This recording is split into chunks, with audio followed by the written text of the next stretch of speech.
What's good? I'm Kinell, and this is Sinister Cinema, where we get deep into the guts of the stranger side of cinema. Just letting you know with this little bit at the start that we now have a Patreon. Sub up to that, and you can get all these episodes early and ad-free, so you won't even see this bit at the start. You get them a few days before the main episodes drop out. We've got some great guests coming up. We've got some studio episodes. We've got some Zoom episodes with some fantastic rappers talking about the films they love and the films that influenced them. We got a lot going on there. Plus, you get some bonus content like film reviews, all that kind of thing. I don't need to explain this to you. You know what a Patreon is. But yeah, it's patreon.com/Kinell Sinister Cinema. So check that out. Peace. Yes, people. What's good? I'm Kinell, and this is Sinister Cinema, where we get deep into the guts of the stranger side of cinema. Kinell Sinister Cinema is brought to you by Forgotten Sons Apparel. Check them out at forgottensonsapparel.co.uk. Forgotten Sons Apparel is a York-based streetwear brand drawing inspiration from alternative culture, tattoos, film, classic TV and cartoons from our childhood. In our own words, if you like our stuff half as much as we do, then we like it twice as much as you. I'm a big fan of this brand and I love the guys who make it. They've supported me for years, way before I was podcasting. They supported me in my battle rap career. You might have seen me rocking some of their garms on Don't Flop and other leagues.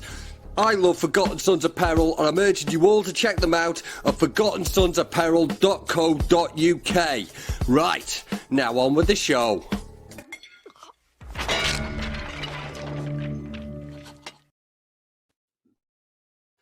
Yo, yes, I am Kinell, and it is the KSC once again, Kinell Sinister Cinema podcast, and we are one. Or we are by the time the public episode comes out. We are recording this on the 20th of February, 2023, and obviously I launched the pod on the 22nd of February, 2022, because it had a lot of twos in it, and it fell on a Tuesday. I thought I was being clever. I usually do. I'm generally not. It's one of them. But we're back around. We nearly managed a full year. Like on Saturday, I'm going to be back up in the studio with our original guest from our first episode. And I might just fuck up the camera recording, especially, and do it with all the lights set up wrong, like I did when I started. But not today. Another StreamYard episode for you. And bringing back a fantastic returning guest, it is you. Hello. Egbert Punch Trumpet. The very same. Also known as Adam Felman, also known as Most Prob, also known as... There's been a lot of pseudonyms, and I don't remember them all. So we'll just tear straight into it, man. You've been on a bit of a creative thing lately. I understand you've kind of like moved on from your little cable salad project, and you're doing a lot of like looping shows and shit, like, aren't you? Yeah, that's been. I mean, Cable Salad was the looping show, so I've been trying to sort of branch out and do that solo, which is the part of the setup is here. I managed to fling my drum machine across a room, so that is now not on purpose. So that is now deceased and needs fixing before I can kind of do the full thing again. But yeah, it's good fun, and I'm going to try and sort of work freestyle rapping and looping into it because there aren't too many people doing both of those things half decently at the same time. So we'll see, man. I just bands are very stressful, and they just eat a lot of mental power that I think a lot of, you see a lot of the math rock bands that we've talked about, like Three Trap Tigers and who were the Welsh ones that we Gallops. They all shout seem out Gallops, big up all the Gallops, man. Every time they need to come back and fast, but a lot of them have just split up, the really interesting bands, because they're not making enough money to be sustainable, and they take too much effort. So yeah, it is what it is. But I'm trying to be, in one place doing things by myself and keep it as fun, if not more so. I think the math rock genre has got like long COVID. Flipping like COVID killed math rock, didn't it? Like Flipping like, I know people that was like booking Arctangent tickets, and it got pushed back 2 years. And by the time it got pushed back 2 years, none of the bands were together. There's like 3 bands left. I know Portals Festival down in London is still running, but it's very much more like the heavier, the more kind of screamo side of math rock that seems to have survived, rather than the sort of synth driven, like super interesting side of it. I think there's still a lot of interesting stuff happening with the angrier side, but I think there's something that's like missing that needs to come back. But also, it's a lot of work to write math rock music, and I think if it's getting shows together is too difficult, if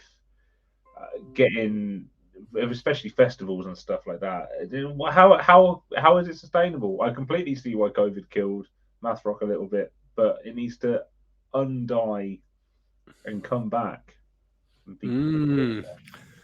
This is it, like, I wonder if lockdown like affected people's sort of ways of working and that, like, or if it just sort of like changed people's approach to things. So, like,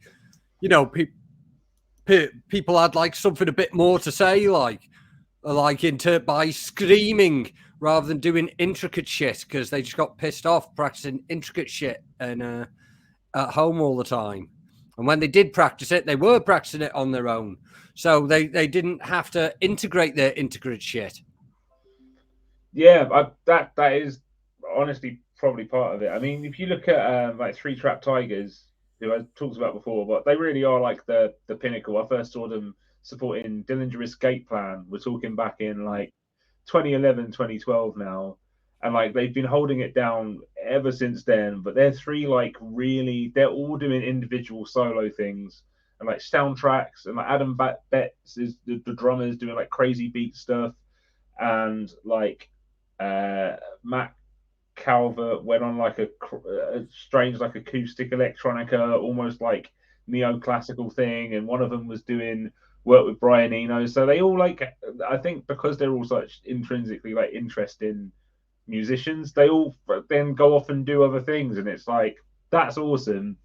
But I like the first thing as well. That like that's I mean I'm sure there's like a triumphant reunion to be had at some point, but yeah, you can't force these kind of things as well, because that's when they become shite.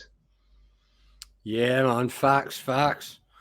I mean, I've noticed like there's been an effect on like film and like fucking cinema, obviously through COVID, and obviously the first wave of COVID films was shit that was made like in lockdown, and we had a lot of things like ranging from like Host, which is obviously like shot on Zoom, and other things like that. We had those kind of things, and then we had a lot of stuff where it was just like one or two people, like and then you're talking everything from like Alex Garland's Men through to the Benson and Moorhead new one, which I've ordered on Blu-ray today because it's the only one I haven't got in my collection. Something in the Dirt, these like really kind of like minimal pieces. Okay. Like and like people were sort of working with what they had, and like I thought like it's like once shit opened up again, we'd kind of see an end to that kind of thing, like, and I thought maybe we've had all those films by now.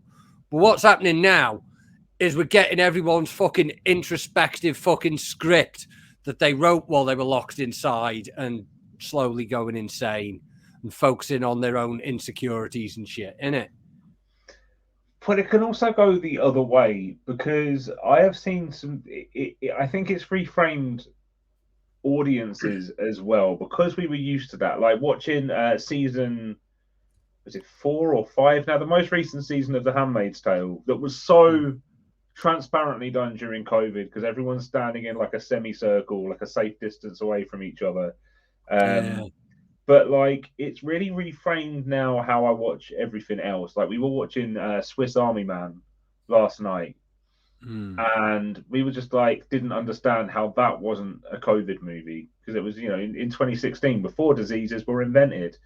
And it's just two people on an island. Well, one person and a farting corpse on an island. That is such a COVID idea for a movie that feels like it was made like last year and it was 2016. And then you look at, I actually don't know. It feels like it could have been made during COVID, but it definitely would have been written during COVID, which was Beast with Idris Elba.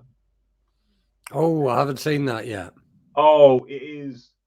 So it feels like it was made during COVID and the CGI isn't like terrible. Obviously, they're not playing with like a Disney budget. You can't have like, do you know the basic conceit of it is essentially just Idris Elba versus a lion is the entire concept. Like I was sold on the hook. Yeah. I'll watch Idris Elba fight a lion all day. I'm on. I'm sold. I'm in.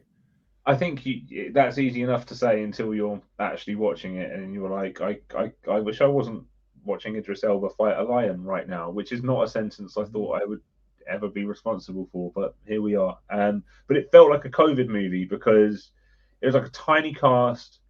They were clearly acting in front of CGI because obviously you're not just gonna set a real lion on Idris Elba. That's really unfair on the lion, and like Yeah, he writes his own bars, no ghosty. No, because he can. But yeah, it was just one of those things where it's like it felt he was kind of shit in it. The acting was really bad in it, and the characters were all making bad decisions. And it was like someone came up with the idea of making. It's not. It doesn't have to be these like introspective thought pieces. It can just be like a shit idea someone had that only needs 3 or 4 people. Like I think it's actually a way of keeping production costs down now that they can't guarantee a return. Now that COVID fucked up the whole kind of cinema industry for everyone that isn't Marvel. Yeah, because if you look at like things like Full Moon Productions, like Charles Band's company that did the Puppet Master films, and they're still going today. Like flipping, their plan was always like just keeping things as cheap as possible. So like since Puppet Master, all the shit was like one location and a couple of people, like. Because it's cheaper. You don't have to move people around, and that means you could do stuff, and you could spend a bit more on some daft effects and that. The most recent Puppet Master, man. Oh yeah, that went on a whole journey during that movie. Isn't it all on YouTube? I think it's all on YouTube. I don't know. I need to pick it up. I watched it like 5 times the year it came out. It was the same year as Hereditary. Like, I presume you're referring to The Last Reich, because because like I say, like obviously, like because of the Full Moon format, Full Moon just did not stop their rate of output during COVID. Like they had Corona Zombies out like in April of 2020. Wow, that's impressive. I actually think that's like should have had more coverage because I haven't heard of that. Yeah, like there wasn't a lot going on. My first video was me and my phone on this channel was me and my phone talking about COVID zombies because I was impressed about how quick they put it together. A lot of it like reuses footage from Hell of the Living Dead, which is an old Italian film that in turn like reuses the music wholesale from Dawn of the Dead. He just like already owned the rights to it because Charles Band's so used to like filming things how he does them, like a lot of people who are like editors and that are like fucking shut-ins anyway. So we just got fucking like 2 actresses. It was just him and 2 actresses in like a building that he owned anyway. And he managed to put a flipping zombie movie together and had it out in April 2020. So we're talking like from the start of lockdown to having the film out. That's less than a month, surely. Yeah, I think they might have been like shutting down in February. Like, I think it was like when like shutdowns were happening.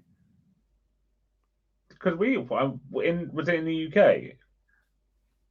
No, this was in what you call it, the States. I think they shut down a bit before us. Like I think it was like pretty much like we were together like the weekend the first case of COVID was found in Brighton, rapping, weren't we? I remember like Laughenstalk got in the country and then just got straight the fuck back out again because I'm stunned that event went down. And then the event that was meant to happen before that in Brighton was the Soweto Kinch one, which was cancelled for more or less no reason. And it's like they still found a way to make. It was the weekend before everything was shut down, I think. Yeah.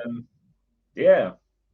Wild time. Like it's just that all feels like none of it ever happened. I don't remember things from before COVID. It did really strange things to the old brain.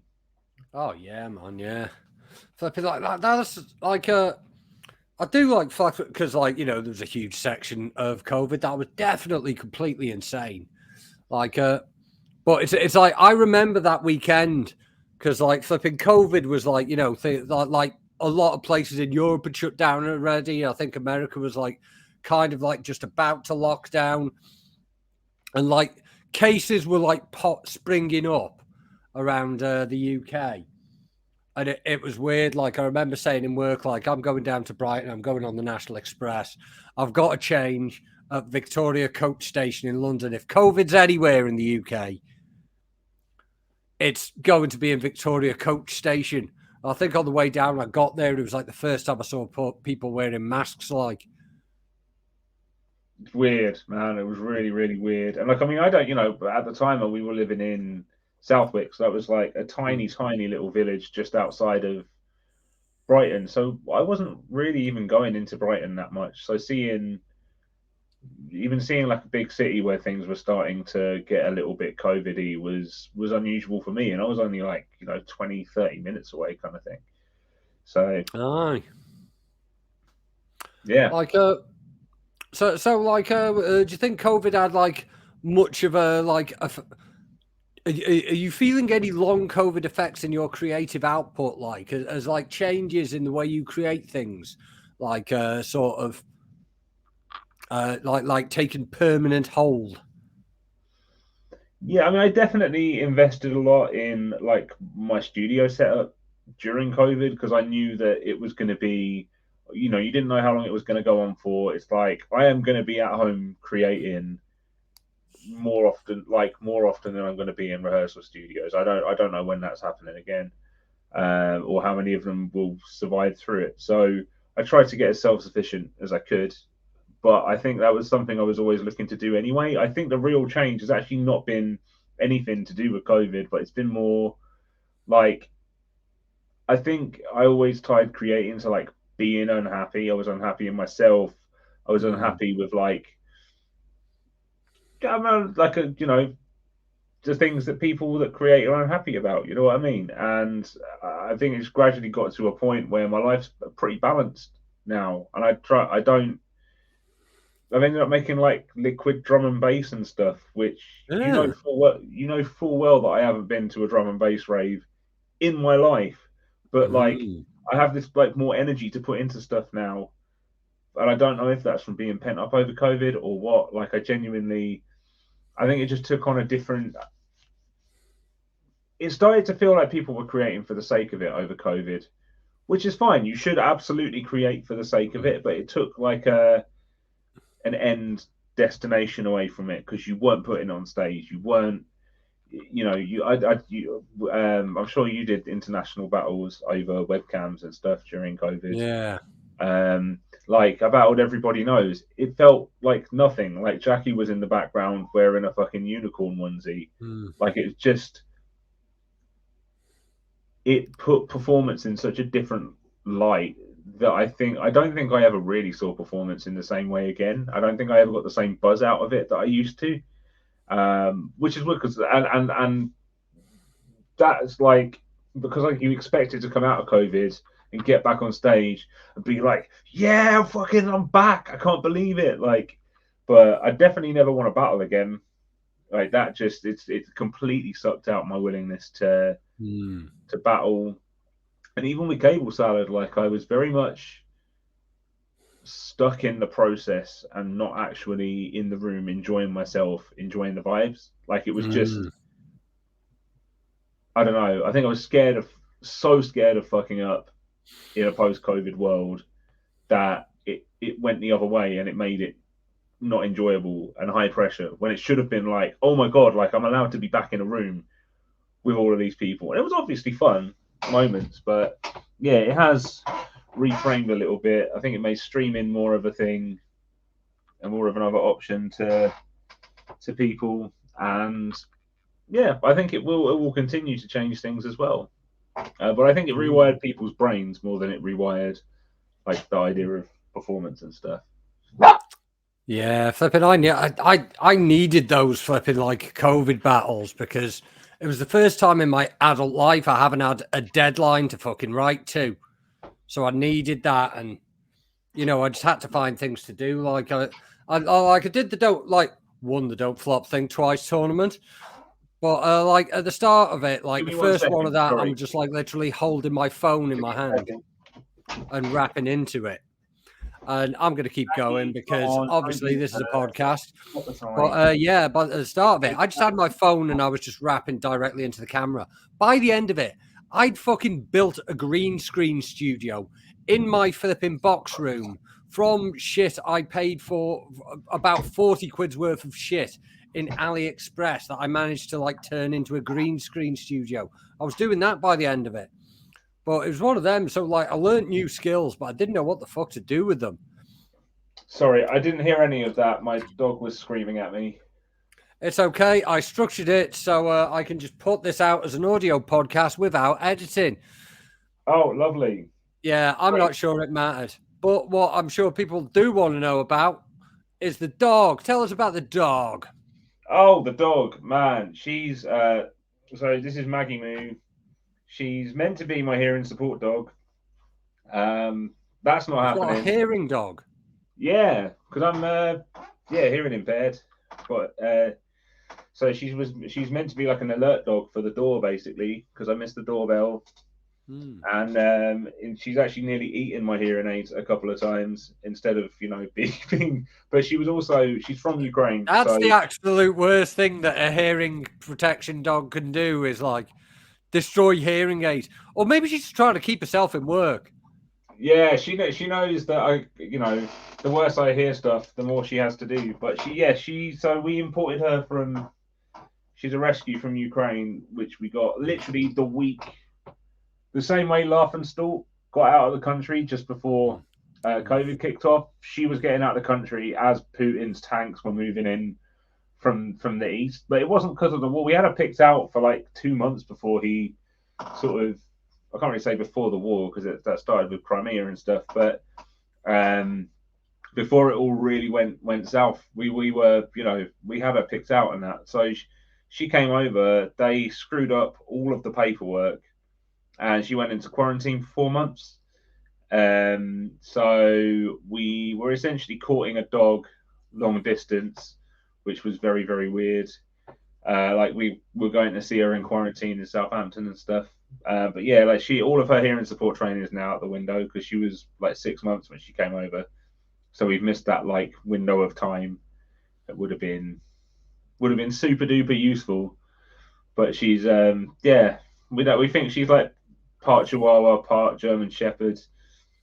That's a wild combo. Staring straight down the camera at me.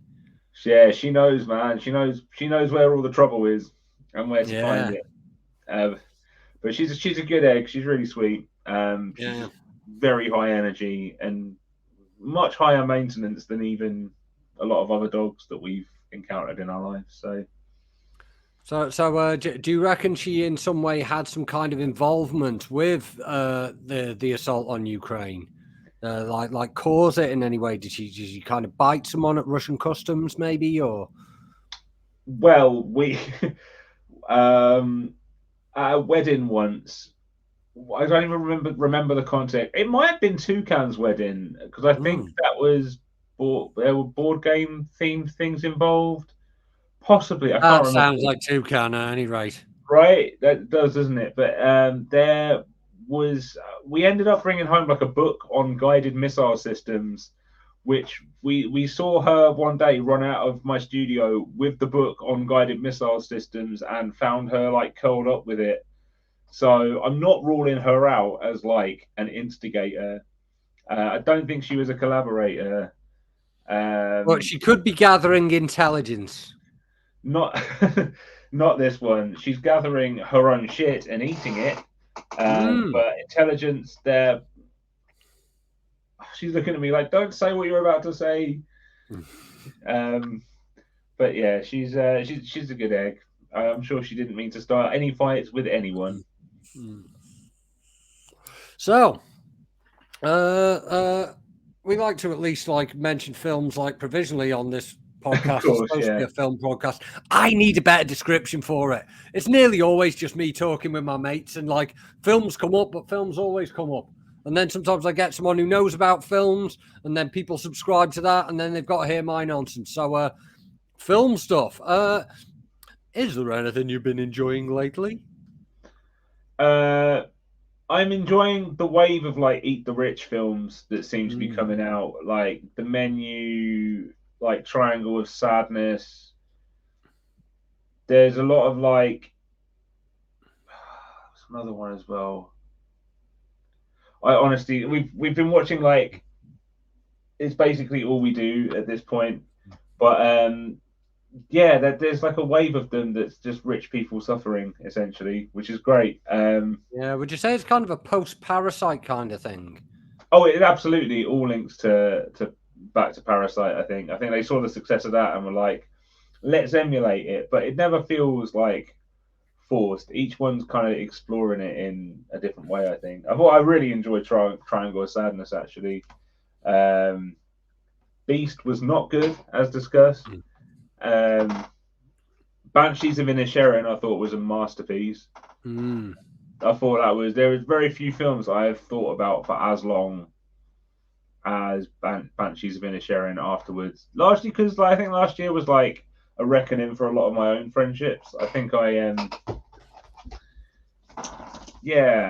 went through a lot of like wanting to cut off some friendships, and like it's just such a simple concept. Like someone says, "I don't like you anymore" by choice, as is perfectly reasonable for adults, and it's like the consequences of that. I just think it's such a simple, beautiful film that they've done some really interesting, complex things with. And don't worry, darling. I think that got really panned by critics because they were expecting like a super artsy Florence Pugh movie, and they got like a decent. I don't want to say too much because of spoilers, but they got like a decent psychological thriller with a not that surprising twist, but one that was handled really, really well. Yeah, I think there's been a lot of really, really strong films that have come out, at least in the last year. And I think the award season's getting it really right as well. Yeah, I'm flipping like most of those like ones you mentioned. It was all like in a really short space of time last year, innit? It like. Yeah, I mean, it just kept. I remember in particular because it was when I was at Screen Rant, Everything Everywhere All at Once and The Unbearable Weight of Massive Talent came out within a couple of weeks of each other. I was laughing all the way to the cinema. It was great. I was in the cinema like 2 weeks in a row, and like they wound up being the best films of the year for me. And yeah, it was just there was a lot of. I mean, I guess there's good and bad films that come out every year, but like in particular, it's really good to see the right films being recognized, and it's not always like super wanky films either. Like Banshees of Inisherin is kind of heavy, but it's not needlessly complicated or like super socio-political. It's just kind of a simple emotional story. Like same with Everything Everywhere. Like yes, it has some leanings towards wokeness or whatever, but it's not really about that, and it's actually just a simple movie about like the decisions of your actions. It was more or less the same, the consequences of your actions, like Multiverse of Madness, but good. Yeah. Aye, flipping. Yeah, it did seem to be like There's something like I had a great year all year because 2022 was just an incredible year for horror, but like the back half of last year just seemed like it's so loaded. Like I almost had to like recover at the start of this year, like because there was just so much shit that came out that was just absolutely banging. Like, It's not going to stop. Even the Netflix stuff, like the Big Four. Netflix has no right putting out an action movie as good as the Big Four. Like they make movies by algorithm. And there were some bits in that came close to the Raid. Not the Raid. Nothing will be the Raid ever again, apart from the Raid 2. But like there were some really high quality moments in that, and like yeah, I just think across the board, man, the back half was really good. It's going to keep coming as well. You got Infinity Pool coming soon. Yeah, I've been hearing a lot of good things about that. I was at the Evolution of Horror, like they did a screening of Christine of Christine in Manchester. Not a screening of Manchester in Christine, that'd be hideous. But yeah, and like they'd all seen it and they were going, yes, it's the one. Really excited. Oh, really? Cool. Yeah. I mean, we've talked Possessor before. I just think it's remarkable. I want more of it. I didn't actually like Antiviral that much, but it did make me think about. It was a really good precursor to Possessor, and I hope Possessor is a really good precursor to Infinity Pool. Everything I've heard is just like deranged and yeah. Like Pearl and X, I thought were completely exceptional. I thought that's just the ending of Pearl. I'm the only person in the country who is a massive fan of X, but I have refused to turn the VPN on and check out Pearl as of yet, because it is getting a cinema release at the end of next month, which is ridiculous, but I held on for it. I'm the only person who wants to see it that hasn't seen it in this country, but I'm going to see it on the big screen. Committed. Okay, no, that's wise. I'm not going to say anything about the ending then, but it's not. It's just an unnerving movie. I think X has more going for it in terms of like out and out gore and like gory kills and stuff. But I mean, there's still a fair old amount of that. But Pearl is an unnerving movie, man. There are some things in it that are like David Lynch unnerving that I wasn't expecting. Big fan of Ty West. Are you familiar with some of his other work? What? No, this is like the first I've really. Did he do Hereditary? No, that's for the other one. But like Ty West, he's had a few bangers that I really, really enjoy over the years. Like I think Eli Roth kind of like took him under his wing at one point, and he started off with Cabin Fever 2. There was Cabin Fever 2? The what? Do you know Cabin Fever's got a reboot? 3 sequels, 1 reboot. I mean, if they've kept the shaving scene, then it'll be kind of worth it. But also, didn't that come out in like 2005 or something? Like, why is that? I don't think there's a big gap between like when it came out and when there's a reboot, and the films just don't look different enough, and the new one's like not doing anything different at all.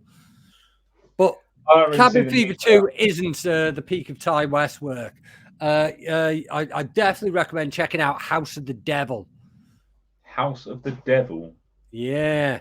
Okay. It's like in the same kind of way that he kind of like made a film in like the 70s tone with X. Kind of makes a film with like an 80s tone with this. But it's not like Stranger Things, like fucking holding up a discontinued can of Pepsi and like neon leg warmers, listening to Tiffany, I Think We're Alone Now, in what's supposed to be an emotional sequence. It's like, it does feel like it was the 80s, like. It's very when good. Everything's actually as brown as it was in the 80s. Yeah. I think it's got like a Greta Gerwig in it and all this, like, and it was like kind of like what was referred to as the mumble gore movement. Okay, I mean, full disclosure, I cannot stand Greta Gerwig. I think there's Can not I a film. interest you in a film where she gets shot in the face? I mean, that's a spoiler, but I'm here for that 100%. Not in real life. She's not like the main character or anything, but it's just that, like, when there was these like slow slice of life films, this film kind of like starts off like that, but it's kind of a bit of a giveaway with the fact that it's called House of the Devil. That it isn't. Yeah, I can't see that going well for too many people in that collective. Man, did you see White Noise? White Noise? I haven't. No. I've never seen a more pretentious waste of time. Like, we watched that on New Year's Eve, and I genuinely want to start the whole of last year again, just to avoid making that decision. It's so poor. If you ever are like even tempted to watch it, just avoid it. But that's a Greta Gerwig movie. I will do that, man. I feel like I've got to drop it. Like, I mentioned Benson and Moorhead earlier with Something in the Dirt. Have you checked that out yet? I feel that might appeal to you. I don't think I've ever seen a Benson Moorhead movie. That was like really a frame of reference for me. Name some things that he's done, because I'm genuinely, like, for someone that was editing at Screen Rant, I'm so out of the loop. I think I've genuinely blocked a lot of film knowledge out of my head to forget about my time there. Yeah, well, first of all, it's Benson and Moorhead. It's two guys, right? And I've got when something in the Dirt arrives tomorrow, I will have all their films on Blu-ray.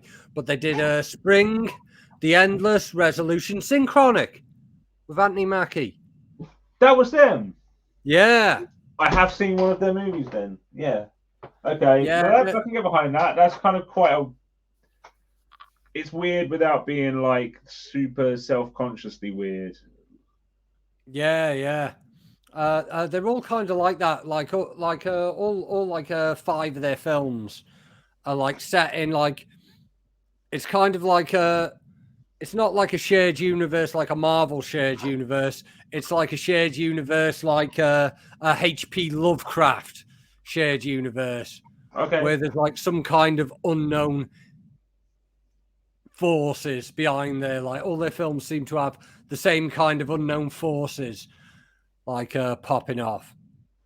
Okay, now that I can get behind that. Yeah. And what do you call it? Something in the Dirt was like their COVID movie. I should mention and all that as like fucking all like really talented filmmakers too, they did get their Marvel draft, but they didn't like write off like a year and a half of their lives to make flipping Screwdriver Man, literally, because I saw that like Screwdriver Man 3 or whatever. But they did do a few episodes of Moon Knight and Loki. Okay, man, Moon Knight. I will stand behind Moon Knight. I didn't know what to expect. I should have done being like the go-to Jewish Marvel dude that isn't Magneto. I was actually kind of impressed, to be honest. And it doesn't. They don't need to do anything else with Moon Knight. They can literally leave the character alone, and it was just like a interesting, curious like thing. But if they're involved in that, I'm also like familiar with what they've done. But yeah, no, that's cool. I'll have to check out more of the things because I always come away from these chats illuminated about something. Yeah, so Something in the Dirt was like their COVID film, and like they act in it like as well. They appear in some of their films, and some of their films they're main characters, some of they're not. And it's like the premise of the film is that like one guy moves into a flat below the other guy's flat in LA, and some weird stuff starts happening, and they try to make a documentary about it, but it doesn't feel COVID-y at all, even though it's like mainly the two in them, because they've done a lot with the visuals, and they've done a lot. They've like done a lot with like found footage, like bits of documentary footage to illustrate things, and they are just like busy mates in real life, like, and As a result of which, like that, at Fright Fest, they were there, like it was the British premiere at Fright Fest. They were doing a Q&A, and like someone asked, like, how much of it was improvised, because it feels like it was all improvised, and they're like, no, that's everything was written, like. And it's I like that though. Yeah, it just feels like it's improvised because they like write together and act together, and like they know the tone of each other's voice so well. The stuff they write sounds improvised, and that's a mark of good writing, man. It should feel, like it's actually coming from people. Yeah, it's an incredibly well written thing. And like someone asked, like how did you manage to get hold of like 2 apartments where it was one above the other in LA? And like they're quite scruffy looking apartments, like in terms of the area. Like they kept them tidy inside. But they go, no, those are our actual apartments. We do live in a block of apartments on top of each other. Like it's just 2 stacks, and that's where we live in real life. And we do like meet on the fire escape to have a little ciggy and like have our little chats and that. Like that actually sounds genuinely like a movie I'm gonna seek out, because I just love it when people can do a lot with not very much. Maggie, what do you want? I think she needs to go out for a wee. Okay. Well, I'll tell you what, we've just sort of passed like the 40-minute mark. So can you get your plugs off before it's time for a wee? I mean, I don't really have much in the way of plugs. I've got some singles coming soon from the new Beat Face album, which is, as I said, it's going to be like liquidy drum and bass type neurofunk nonsense, which is that's going to be interesting. I've got some rap stuff coming as well soon.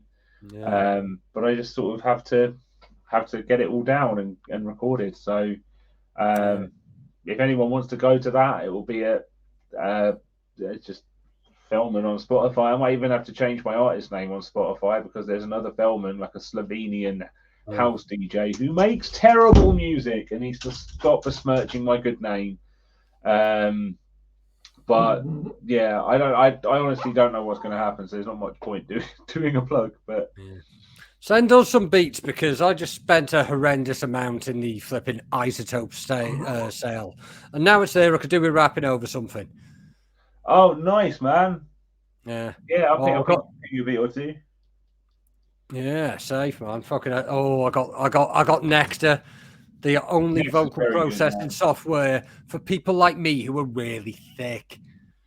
No, man, Nectar's got its advantages, man. And I think there's so many roadblocks to creating stuff. Yeah. That as someone who has just sat down, like trying to get words out and make them sound good, that if there's a cheat code you can put in that fucking makes it sound good, then use it. Like if it sounds good, it sounds good. That's it. Like it means I can unfucking like I can practice my bars more and write more instead of watching YouTube tutorials on compression.